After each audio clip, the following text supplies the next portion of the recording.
when I think of cannabis culture here in California, it really is all about the best cannabis anywhere in the world. Yeah, I'm here at the garden in front of the Magic Wand here outside of Hopland in Mendocino. We're really focused on genetics and high quality.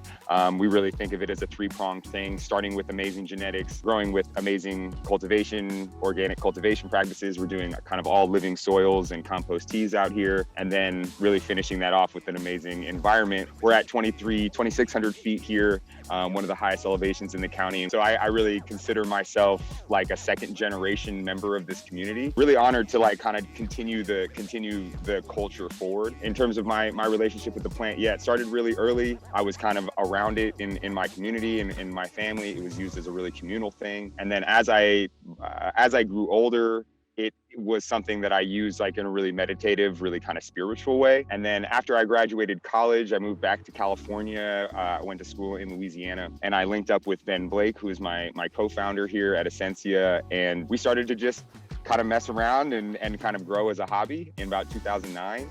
And then going forward, we went on a journey with genetics, and that was really like it was a journey about trying to find the most interesting genetics, seeing what kind of things did well in our environment here. That's kind of led us to now we have over 50 proprietary strains that we grow. With genetics, you're kind of building, it's like a building block, right? So I'm building upon a lot of the things that, when we, used to buy seeds back, 10 years ago from Amsterdam and, try to find interesting, weird genetics. So basically our process is about a 3 or 4 year process here, since we're only kind of doing one cycle outdoor. So we are growing a seed stock that's, in the past, we have a Chernobyl phenotype that we call lime juice. That was a phenotype that we kind of isolated from a Chernobyl seed batch. But most of our other genetics are actually, I guess, all of our other genetics that we cultivate are crosses that we have done from since then. Not necessarily with lime juice. We do have one lime juice cross that we just released last year. But basically, we grow a seed batch, identify about 50 to 100 female plants.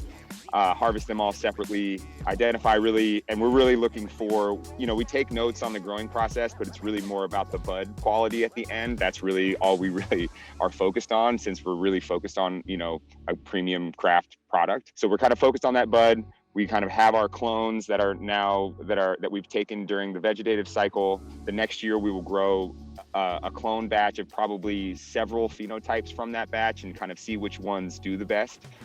From like a plant clone perspective. And then after that, then we'll grow it again. And that's what kind of when we'll isolate and really identify, okay, this is the one that we're going to go for, identify, give it a name, and then kind of go forward. As we've been along the journey, we've almost lost a lot of things. We have lost a lot of things, but not nearly as much as we've been able to retain.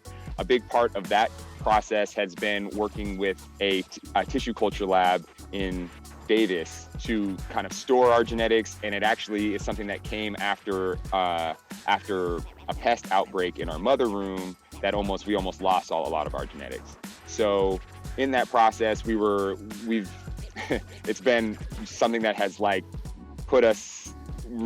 us to really feel like we can go forward, and then not only keep the integrity of the genetics that we've developed, but then also kind of scale them for the future. So yeah, we're really excited, with that work.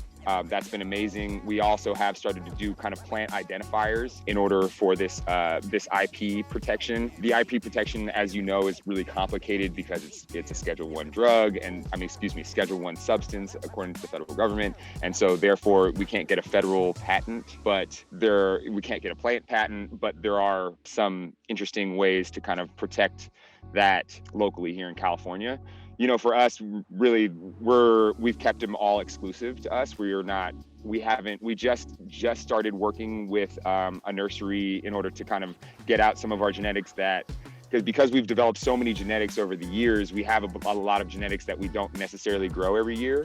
So we've looked into licensing those plants and kind of seeing them and kind of getting them out there in the world, which is exciting to kind of see. That's not necessarily always our focus, but it is a really exciting kind of other journey to go on. So yeah, there's the kind of the protection thing, the process of kind of finding these unique genetics. And I mean, for us, we're really focused on what are the capabilities of this plant? What's the potential of this plant? It has such incredible potential. We've seen, some of our flower tests are the terpene tests are just getting amazing. I think not only because of the cultivation practices, but really because of we're starting to look and understand more from, instead of testing for 8 terpenes, now we're testing for 40 terpenes. So that process, I think, is exciting for us. And I think it's great for the consumer as well. And we're all learning, right, in this process. So there's still kind of the je ne sais quoi. That's a perfect way to say it. But I think that hopefully soon we'll be able to have qualitative and quantitative data for those things and really understand the entourage effect more, because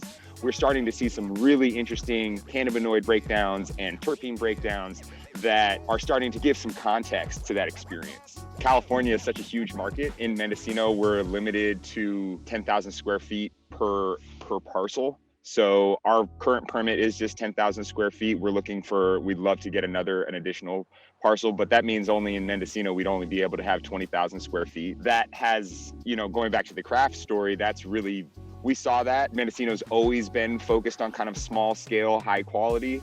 And that's how we kind of positioned our brand. We love the idea of being able to have our brand in other states. And I think for us, it'll be an interesting as we scale and making sure that we kind of are able to maintain the integrity of the quality of our product, because that's really the most important thing for me.